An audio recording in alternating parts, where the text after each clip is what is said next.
Hey guys, welcome to Glint Standard. I'm Jonathan. I'm here with Miriam and Jake. We have three people today, and we're going to be talking about company culture and perhaps how you can best use it for your social media. So stick around.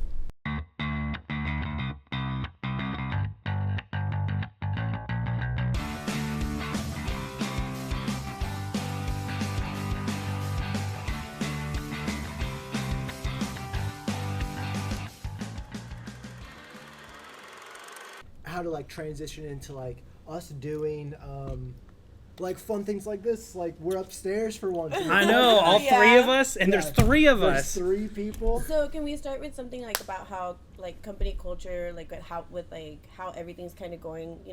A lot of people losing jobs. Well, we might not want to say like that, but kind of it's harder to keep good. Yeah.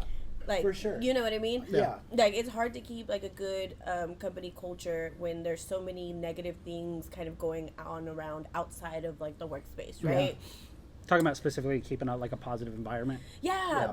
Especially because it's really hard to get people to really leave their problems at the door, right? Because that's always kind of been the mentality when you think about company culture. You have somebody coming in and you're here for work. Yeah. But with so much stuff happening outside of work, it's kind of hard. Yeah.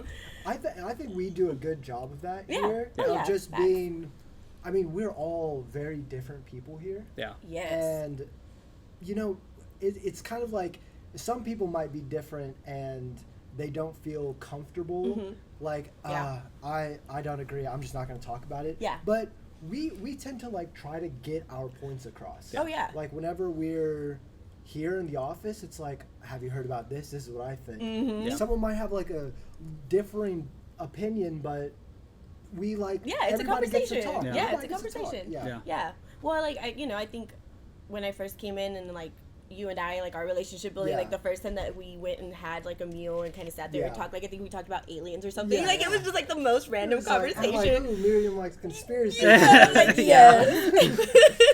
You showed that tinfoil hat really quick, Yeah, didn't you? Craig was sitting there with his margarita, Yeah. looking at Jake and I, let them go. let them run. Yeah. Let It's them. how do they both know about this? Yeah. I've never heard about this in my life. Well, I think something that's really good about that point too is that company culture doesn't always have to be some big team building awkward event where you Yeah. go to some park and do some dumb cook something as simple as just making time for those little conversations, because I think something you said that was a really good point is that a lot of times company culture turns into these extra chore. Yeah, it's Oh, another task. Yeah, you it's have. another thing that I have to check off. It's not relieving. It creates more stress. It's more frustration. So finding ways to organically because it can be very easy to start having that conversation like you guys were talking about. Yeah. But then there's this little voice in the back of your head that's oh no, I need to get back to work. I need to Yeah. immediately do this thing, or Yeah. no, I shouldn't be talking, or his Yeah. boss may watch it, all that stuff. And I think that we're very fortunate here in that we allow ourselves to have those moments.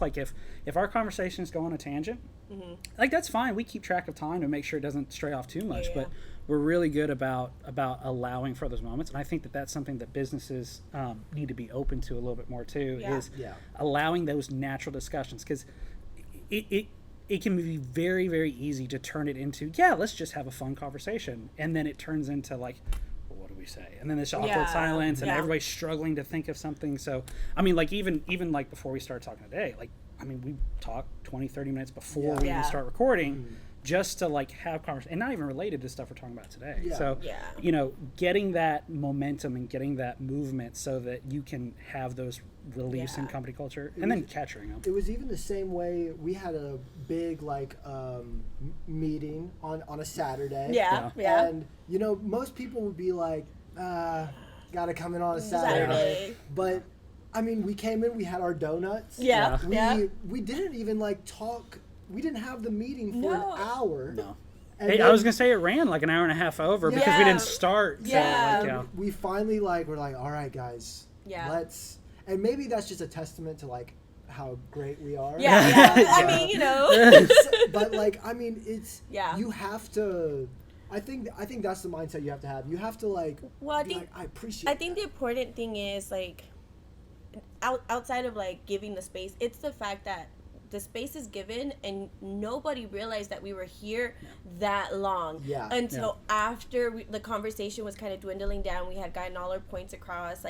you know, talking about social and all the exciting things that we got going on. And really, at that point is when everybody's like, oh man, it's, you know, 12:30, almost 1. And we were supposed to be done at like, what, 11:30 or something. And it's just like, it's yes, giving that space, but I feel like that space allows for the employees to really just enjoy where they're at, and kind of forget, because that's what happens. We kind of forget that we're working, because I mean, we love what we do at the end of the day. Like we're all creatives. We you know, when we get together and we talk the random things, they actually do lead to things. You know what I mean? We've had those random conversations, or I'll show you. I mean, yesterday, like I showed you the random videos. Like, hey, isn't this funny? You're like, come on, let's do it. You know? But it gives that space, right? When you're talking about, especially if you're talking about your social team, right?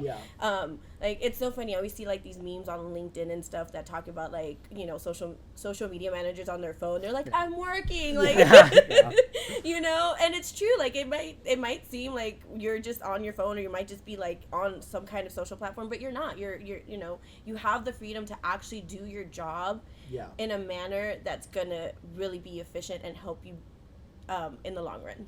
I'm glad you brought up efficiency too, because like I think that's something that a lot of people don't understand. Like, because you talk about, again, that's a hot button word, like company culture, and you think about team building events, or you talk about social discussions, like, but all these things can be done in one go. Like, and knowing how to synergize some of those efforts, and I think that's something that we do very well with, is that, you know, for instance, if we're doing a social huddle, you know, we're very quick to be able to capture some of those behind the scenes moments, so that counts as, you know, like we're just having a conversation and we're decompressing from that. But then also somebody is cognizant enough on the team to be like, oh, we need to capture this for social. And and they just naturally grab it. Like Erina does that all the time. Where we'll just be talking and she gets a candid picture and she'll post it. I'm like, when did she take this? Like, I don't even remember when she took that. Let's do that now, because I don't think we have one. Oh, for this? Yeah, I guess you're right, Erina did. No, listen, we're going to get, we might as well. This is for the company culture. This is for the company culture. There we go. There you go. It's that simple. It's that simple. It is. Just to bring it back to the social media aspect, is making, like, whenever you bring into like that culture into like that social media area, like, that's what social media is for. Oh yeah, for sure. You're not gonna want to, like, I don't know. I'm losing my train of thought. No, you're fine. No, I get you. Yeah. You're like using social media as a tool. To kind of like have fun in the office, and that's kind of what we've been doing recently. And we've had these like little moments of fun, but it's also kind of still work related. It's giving you a product almost. If you really think about it, in the essence, what's important for us is that what social is now becoming for Glint as a whole is kind of like a group experiment, right? It's just we've realized you have to be aware that your social media, if your company culture is then more than likely your social media is also going to be and you know, if you're not engaging with your employees, if you're not in person, you know, creating those relationships, giving them that freedom, allowing them to kind of really have these ideas or talk about things, right? Then it's not going to be reflective. You're not going to, if you can't even get your own employees to engage on your social because your company culture is just that bad, or like it's just not that engaging, it's going to be reflective on your social. You're not going to see growth. You're not going to see. So, you know, we've kind of, unfortunately, we kind of got there. We got a little stagnant with our social. But we've kind of boosted it back up. We've brought back that team energy. We brought back that fresh mentality. Why? Because I think we again, like how you guys have been saying, we get to sit there, we get to chit chat about things, we realize what things are interesting to you and me, to you and I, to you guys, to all of us as a whole, and that is becoming reflective of what's on our social. So, and when it becomes reflective, it becomes engaging. I think and I think the engaging part is really important too, because I think something that a lot of businesses are starting to realize, and some of them are realizing it a bit too late, is that, and it becomes more important as your products become a little bit more generalized, something that like everybody kind of has. So for instance, what I'm getting at is that sometimes people look at social and they think, it's just vanity metrics. Yeah. Like it's just it's just like a to-do. Yeah, it's just like a check off. Check off the list. Like, yeah, we do that. But they don't think that there's impact. But Yeah. something that like me and Jake were talking about before, and I think it really is true because I'm thinking about myself as a consumer. But a lot of the times, one of the first things I do when I want to learn about a business is I go to the Google reviews. Yep. Okay. Yep. Second thing that I always do is go to their social media. And if I have 3 different, we'll just go with mechanics. Yeah. Just for the sake of the conversation. But if I have 3 different mechanics that all offer the same services for all roughly about the same price, because everybody's trying to be competitive in the market, you know, when I go look at social, or if it's any other service that I'm trying to get, whether it be, you know, a IT company or whether it be, you know, a marketing team or whatever, I'm going to want to see their personality because I want to know if like it's going to be a fit and if it's people that I like. Because that was something we talked about on a previous podcast is like at the end of the day, like we're reaching a point where like people just want to buy from other good people. Yeah. And if you can showcase that somewhere, that's not just vanity metrics. Like that's doing some of the selling for you. Yeah. And you, even past the people, because like, you know, we could say there's good people everywhere and like they're all good. But if I go and I'm looking at 3 mechanics, for example, and I go Google reviews all about the same, you know, all saying the same, go find them on social, and you see somebody who is like their videos or their reels are kind of like them working or like the day in the life or like these things that just keep you there for like that, you know, 2 additional seconds, 5 additional seconds, whatever they can hold which your counts. Like people don't think 3 to 5 seconds. Like that's a big deal. That's a big deal because like we're all goldfish now. Like it's just like that meant right and gone. That didn't like it. Yeah. But like and more than likely I'm going to check out that mechanic. Yeah. But if I can't find anybody else, or if in comparison it's somebody that's just like posted a Google review or somebody that's like, oh cool, I already read that. Yeah. You know what I mean? It's like you're going there and the people, but the way that they're able to showcase the services that they offer in a way that just like, yes, let's take my car. You look like you know what you're doing. I mean, it's the mechanic example. I want someone who's passionate about cars. I don't want somebody just clocking in. I'm like, that guy's here for a paycheck. He's gonna just sit there and work on my car and be like, it's $500. Actually, it's $1,000. You know, I want a guy who's like, I just love doing this. I'm trying to like. It's not gonna hurt so much if that guy's like, it's $1,000. You're like, you know what? I'm like, you know what you're doing. I know what I've seen it. You know, I saw that on social that you know what you're doing. You're able to showcase your work in a very professional manner, and I'm not gonna doubt it in comparison to the other person who I'm seeing that might not. Right? And I feel like now that we're seeing that, we're understanding that we're going in that direction, like this, you know, working on this experiment that is the Glint social, and really showcasing like who you are, who I am, who Aaron is, who Craig is, you know, who Tori is, who everybody that's involved in Glint and what Glint is and what we do and what we stand for is like showcased in one way, shape, or form in, you know, our humor, which I feel like we all have very similar humor, you know, our humor, but not just that, just the work that we've done, you know, like the recent video for Parker, that came out really good, really showcasing like the drone work that we can provide, right? It's more of that, of like not telling somebody like, oh, we also do this. No, it's like, I'm showing you we can also do this. and it becomes easier, like as we were talking about, it becomes easier when you do it through things that you're enjoying. Like the and again, this kind of goes, I think we're gonna have a through line through a lot of these podcasts we talk about, which is like authenticity. But like, people can tell when you're fake liking something. When you're throwing on the mask of like, oh, isn't it cool what we do? But if you don't really feel it. So I think that's something a lot of businesses need to do too, is start with the stuff that you enjoy. So just as an example, like obviously like showcase services, just like you said, like absolutely like a business needs to do that. But, you know, if running with the mechanic example, you know, take pictures of you at a car show and show the things that you think are cool and or you at like a drag strip, and you know, don't make these events just to go capture social content, but you know, go do it because you enjoy it, and go do it because your team enjoys it, and then, you know, catch that stuff. Well, like I think of, I had a hairdresser, and, you know, followed her on social because that's where she would showcase her work and stuff. But, you know, some of the random stories or reels that she would put together is her at conferences learning new techniques, right? Keeping up with trends, right? And it might just be like group shots of them just out, or them during a class or something, which doesn't seem like a lot, but as a customer, that makes me feel at ease knowing that I'm not going to somebody that's not passionate about what they do, that's not continuing that learning to make sure that they're providing the best service possible, right? It's showcasing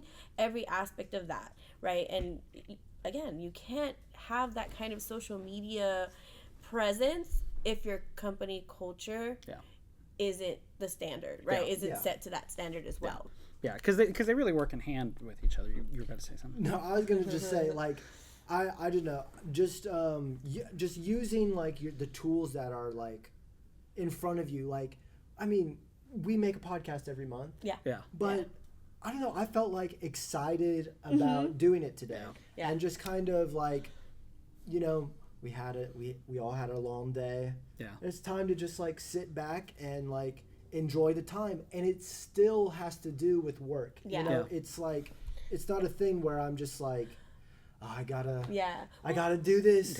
It's a conversation about something that we love to do, and at the end of the day, it goes back to what you're saying. It's the authenticity, right? It's like we're here sitting, talking about, having conversation, covering things that are useful for other people, but it's things that we enjoy to do. It's why we're here. It's what fuels us to continue to try to provide something better, right? And experimenting or trying to provide a better service begins with what you can do for yourself, the tools at your hand, and that's going to be us changing up the podcast. We came that's upstairs. Came upstairs. It's different. It's weird. Like, new playfulness. Like, like we're here. And like taking that new approach to social and just knowing that whatever changes we can apply that make us do better is going to later on in the road be better for our clients as well. Yeah, I think so too. And I think that, like, tying into what you're saying, and I think that this is where people get a little worried, where they're like, well, what if it doesn't look good, or what if this doesn't look right, and I think especially with social, and we're learning this ourselves, imperfect action is better than perfect inaction. Us just saying like, hey, let's try this thing or do this thing, it may not come out the way, we may not repeat it, we may not do it again, but we're trying different things, and eventually something will stick, and we will keep trying those different things. And I think that that's like the added element to it that a lot of business owners, like I was saying, need to keep in mind, is like social everybody that has gotten any kind of positive effect from social started doing it because they just liked it. We talk all the time about a certain potential client at one point that wanted to when this person came in, it was very clear that they just wanted to go viral. And that actually happens more than I think people might think. People come in and just be like, well, I just want to go viral. It's like, it doesn't. No. First off, it doesn't work like that whatsoever. But secondly, these individuals that maybe do, and first off, that shouldn't be your goal. If you're doing it, but these people that do get some kind of traction, even if it's just like, a dump in followers where they just get a sudden influx of followers. It's because they're, for instance, let's say they have a pet, right? And they got viral with their dog or something. They didn't start making videos with them and their dog because like they wanted to go viral. They just wanted to spend time with their dog on a Saturday. And it was something they enjoyed making videos, and just something happened. And it's a similar approach that I think a lot of times business owners need to take a lesson from. You don't have to take that route with it, but I do think it's a lesson that you need to take where like it really is like the Wild Wild West. And you can speak to just how often things are changing. Well, and the thing too, at the end of the day, it's consistency over perfection, right? It's really what it is. It's keeping the authentic content, the content that's supported by your company culture, by the happy people working at the place, right? And being able to showcase that and really show what that looks like, right? Dang, I lost my train of thought. We're like goldfish today. I'll save you. Please. If you, I'm gonna bring up like it's a contagious. Metaphor. See, it doesn't have to be perfect. You just have to do it. If you want to catch the white bunny, you gotta chase it. There you go. You gotta be consistent, and then maybe maybe you'll get that if that's what you're looking for. Even I mean, know it's not what you should, well, the thing is that we've seen it, right? And we've seen it, we're working on it with Glint, right? But we've seen it with our clients where that consistency does, right? And this is where I was going with it. We found it again. We found it. Because you said, I'm in it all the time. And the thing is, consistency helps you evolve. Yeah. Consistency helps you stay on top of, like, the new changes to the to a platform, right? Yeah. So, for example, when they recently added, like, collaborating on Instagram, right? I wouldn't have known that a lot, unless you're constantly in there, or unless you're having to collaborate with somebody. Because what do you usually do? You go in there and tag people, and it's a very different thing that happens when you do whichever, right? But again, the consistency helps you. I had a random question, or we had a conversation last week about, if you're not very tech savvy, or like, let's say you're a business that's just now starting off on social media, and you're trying to and you're scared because it is the wild west, right? And you're trying to figure out where to start. We all have socials. We all have our personal socials. Like, go in there and play, because it's not about perfection, right? We keep saying that. It's about the authenticity. It's about you showcasing. If it's something that you truly care about, something that you truly love, then whatever you create, you're going to want to create to showcase it in the best light. Yeah. In an effort to be professional, don't inadvertently suck all the fun out of it. Like don't make it too extra. Like it has to be specific this way, or like the day of the old days of templates are gone. Like, of course we want things branded. You want things to look and feel like you. But we don't necessarily need a template for every picture. No, it doesn't. Yeah, unless that's your vibe, then but for the most part, no, right? Because it's really hard to do that when you talk about a reel. It's really hard to do that when you talk about a story. It's really hard to do that. Like, I think of Prestige when we're out and about on their events, like, and we're just showing what event they're at, live, and in. There at that time or whatever. It's just like you have to be there and be aware, that and post it, because it's like, it doesn't feel the same when we were at that event it was the St. Patrick's Day run. If you don't post it that day, or while it's happening, it kind of like loses that, like, momentum. I'm like, what is there? They're having a run at, like, on Tuesday at 7 p.m. or like, these pictures look great. I'm glad they have the logo on there.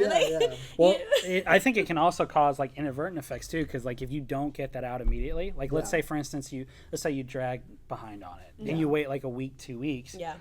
You're gonna post that, and then people like, St. Patrick's Day was 2 weeks ago. Wait, am I missing something? Like, people are like, and like, you don't want to cause that kind of like wrench in the gears when people are looking, because it doesn't bring attention in a positive light. It brings your business in a negative light. So that's why a lot of times, like, the timeliness is really important. Just to just when you do it, just get it out. Doesn't gotta look perfect. Doesn't have to be was it color doesn't have to be color corrected. It's edited videos or pictures. Like, sometimes it's just about just getting it out in a timely fashion and showing, like, that again, that culture. And using those two to synergize with each other, so that your company culture is showcased through your social, but then your social is built through your company culture. So they work together. There's some strategy behind it. There is some strategy behind it. Right? There's some thought behind it.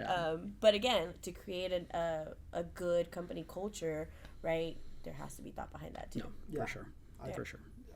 So I definitely think, like, some major takeaways people can take from this kind of scenario is, number one, it's like, don't be afraid just to start. Like, don't it doesn't have to be perfect. Like, just start. Secondly, don't try and make company culture be this big, like, hey guys, we're gonna have don't do a pizza party. Whatever you do, don't do the pizza party. Or, like, talk about pillars. Don't the pillars. Like, don't I do get that it. stuff. It's cool. Like, no, like, right. Like, it's all good, but like, don't make it about that. Like, don't say, like, these are your pillar community and all this other stuff, but you don't live that, right? Or you don't live, or you only live it for the customer, but you don't live it for your employees, because you can't deliver something that you're also not providing for the people that are working for you, right? Because at the end of the day, the takeaway, right, to be authentic, for things to feel real, that joy that your employees are like showcasing should feel real. And then I would say the third and final one I would say is, like, use those two in conjunction with each other. Don't just think that they have to be separate and it just becomes this other new checkoff thing. Like, just catch stuff as it happens. If you go a week and a half without posting any major posts other than stories or something, don't worry about it. You didn't. It's not that big of a deal. You know, you can always create some kind of like social content calendar to have like a backup just in case. But for the organic stuff, like let it happen when it happens. Don't force it. Yeah, don't make me start. Don't force it. Don't make me start talking about strategy because I know. We'll save that for another. We'll save that for another podcast. But yeah, no, for sure. I think definitely knowing how to plan those things out, how to take advantage of those moments, right? Especially if, like, let's say they do have a pizza party, like, it might be something that people are looking forward to. Like, get a good picture. If not, just get something, right? But those little things. Those little that are just for the employees, but you showcasing what you do for them is really going to it's going to speak volumes for you on social. Yeah, I agree. Okay.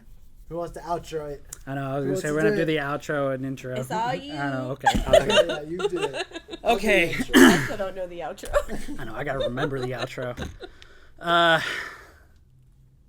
I got it. Are you sure? I was going to say, I'm trying to remember it. Make sure you follow us on the Glint Standard podcast on all the podcast platforms, YouTube. Follow us on Instagram. Follow us on Facebook. Everywhere you know about Glint, just follow us. Like all of our posts. We love it so much. I remember every single person who likes a post, and I read every comment. He keeps a logbook. Yeah.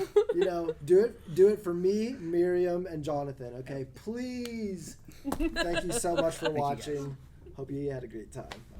Please give us a thumbs up below if you like this episode, and feel free to leave us any questions or comments you may have. To check out our past episodes, do so here. Subscribe to our channel below.